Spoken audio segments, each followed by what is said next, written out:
All right, let's talk some Packers. It is Tuesday, Carry the G Radio Tuesday. You'll hear this man from noon to 2 today, right here on The Game. He is Aaron Nagler, brought to you by Miller Lite, Orthopedic Associates of Wisconsin. There's a difference, and by Rogers Behavioral Health. Good morning, Nagler. How are you? Morning, Czabe. Morning, boys. Doing well. Happy Tuesday. The 10th commandment saith, thou shalt not covet thy neighbor's wife. I have a 10th commandment in the NFL. It goes as follows. Thou shalt not covet thy fellow team's running backs, especially when yours are all broken. I'm watching Isaiah Pacheco last night. Yeah, you were. And I am coveting. I am violating God's sacred 10th commandment on this. I'm like, God, I wish the Packers had a guy like that. Yeah. Right? Yeah, I feel you. What's funny is I thought you were going to go the other side of the ball because the last couple of weeks watching these games on national television, I've tweeted something in the same vein each time, but it happens every single time I watch other teams play defense. God, I get depressed watching other teams play defense. Like, they're so fast and aggressive and physical, and they actually tackle and they hit people, and they seem to relish the physical aspect of the game in a way that the Packers just don't at all.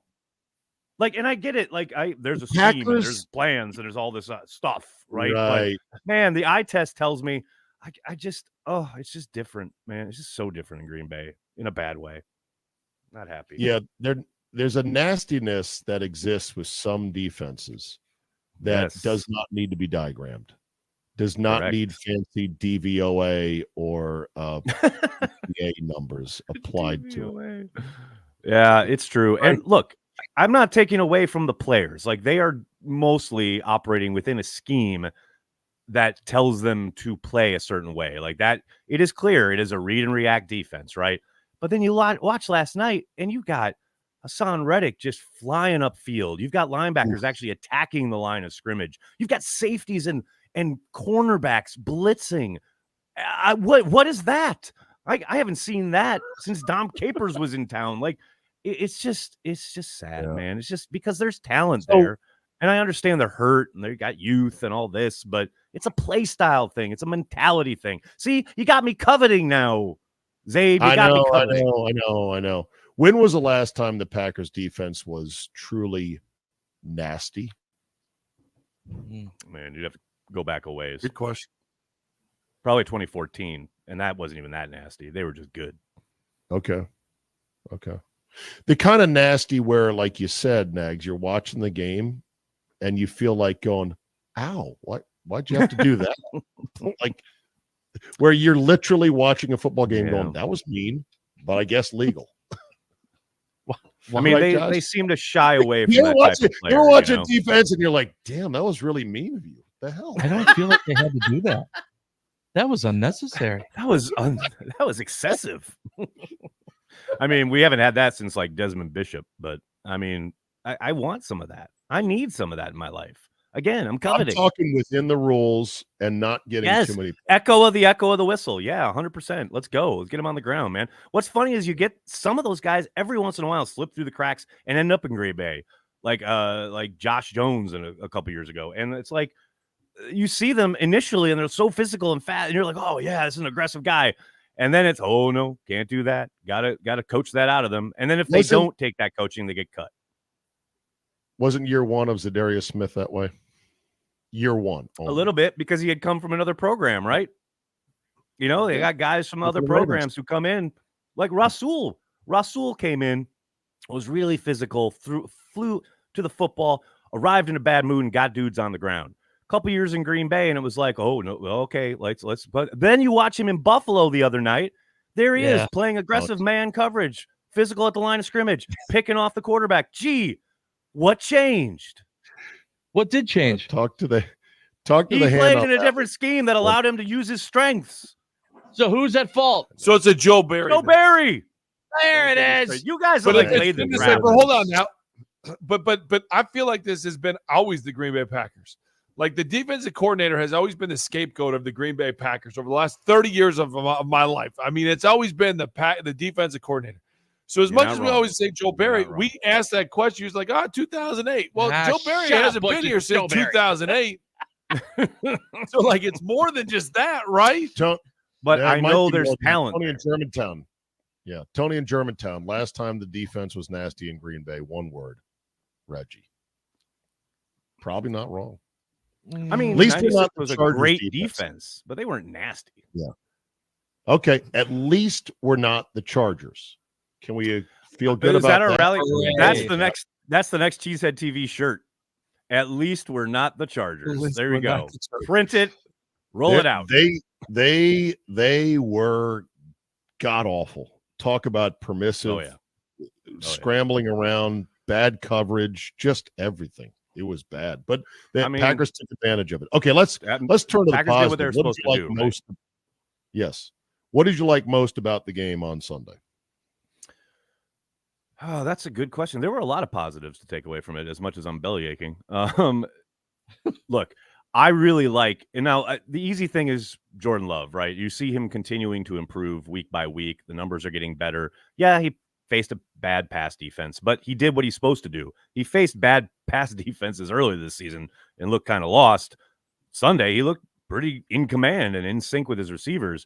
The thing that the biggest takeaway and the biggest positive for me is the play of Rasheed Walker at left tackle. That's a guy who they were rotating, right, with Yosh Nijman throughout that game. I thought Walker played a lot better, and coming off a really promising performance in Pittsburgh, that's 2 outings in a row now for Walker where he's looking like he's finally kind of settling in there. He's still young, still making mistakes at times, but he's light years better than he was, say, week 2, week 3. They're going to need that down the stretch. I suspect eventually, we go to 2024, he's probably your swing tackle, and they're probably going to draft someone to play tackle. But, man, all the reps he's getting are invaluable this season, and you're seeing progress. So that's a major kind of development for the Pack. A positive one. When you look at Czabe talked about this, and it was one of the better questions Czabe's asked, and it blew my mind. I was like, that's why Czabe is awesome. Thank you. Yeah, because he asked a good question question once. The question was this: who's the Packers wide receiver number 1? And I said, that is a fair question. Like, my biggest thing was consistency. We don't necessarily have one yet. Jayden Reed, to me, is showing the most consistency. Yes, that's how you become a wide receiver 1. But who do you have being the Packers wide receiver 1 right now? Right now, they don't have one. Right now, it is very much committee-based, right? I don't think anybody would balk at that. I don't think that's, like, unfair. I think they have a budding number 1 in Reed, and I know size, speed-wise, you probably don't put him in that category. He's not a traditional, like, 6'2", 2 whatever pound guy that Green Bay typically has favored, right? In the past, that's been their prototype. But, man, every time he touches the ball, he can take it to the house. He is a big play waiting to happen. And you heard on the broadcast where LaFleur was talking to, the announcers about they're starting to draw up plays for him because he had been just getting involved regardless because he's always open, right? He's always ready to go and get the ball in his hands and big things can happen. So now you're starting to see plays that are designed specifically for him where he is the number 1 in the progression. And I think you're going to see more and more of that because what does LaFleur always say? Opportunities are earned. And he has certainly earned more opportunities. Since we're talking about things that Czabe has said, Czabe said the segment before this one that the game on Thanksgiving against the Lions is the Packers Super Bowl. Your thoughts, Aaron Nagler? Oh, man, there's a lot of layers here. I mean, obviously, it's not a Super Bowl. layers. Good Lord. It's a week 11, 12 game. It's just another regular season game. However, if they pull this off, I'm going to celebrate like it's a Super Bowl. I'll tell you that. We are going to be partying in these Packers streets. This is one of those classic us against the world. The Packers have no chance. Oh, yeah, watch this. They go in. They get the win. You're all like buzzed up for like the next 10 days. I can't wait. That's how I hope it goes. Obviously, Super Bowl. I'm not predicting that, but I'm ready for it. So you're saying it's their Super Bowl? No, Biggest sir, not game of the even close. year? There's another game Biggest after. game- There's no game after the Super Bowl. There's another game after. There's many Biggest game of the games year after for this team. that. It's a big game. It's a big game. Biggest game of the year, The though. defense rests, Your Honor. Isn't every game the biggest go for game the of the question. year? Isn't that the point? With That's this so team, big. yes. Exactly. No, So that's big. There's always know, one that's the this biggest game one. is no bigger than Okay. the throwdown against the Chiefs in a couple weeks. That's not true. All right, I'm going to try gotta one win. last stab at this. One last stab at this. Is this not Mhm. the game you want the most as a fan? The one game you want the It's most? close. It's close. It It's is close. for me. Sir, I got to tell you, because I'm an old Give man. me the Vikings. See, I'm an old man. Now, even the Vikings, yes, that's up there. It's in the conversation. But man, beating the Bears twice in a year, I'm old school, man. Like, look, it's a developmental year. We're not winning the Super Bowl this season. Beat the Bears twice. I'm going to have a great offseason. You know why? Because those fans talk more junk for unnecessary reasons than any fan base. Like, at least the Vikings are coming off a season where they won the division. You can talk some junk. Like, I get it. The Bears have sucked forever, and their fans act like, oh, we're right on the precipice. Here we go. And yet, here we go. They're on the precipice of the first overall pick again. Like, we got to beat the Bears, man. I can't handle losing to the Bears in Lambeau to finish the season. Are you kidding me? Oof. No. Did you like? I saw the stat where since Ryan Poles said we're going to go and we're going to run the North. We're now, going to they take the have North, still and we're never going to give won. it back. Right. They still have not won a single game in the division yet. In the North. 14. That's hilarious. How about this soundbite from? Here's a soundbite from Matt Eberflus. That's hilarious. Should I be more aggressive here, less aggressive there? You know, it's like when you have the end of the half at the New Orleans game, right? They went, I think it was 3 and out or maybe 4 and out. That was good execution by the players. It was good calling by the whoever this coordinator was. And that would be me. Perfect. He's not even sure who's calling his plays.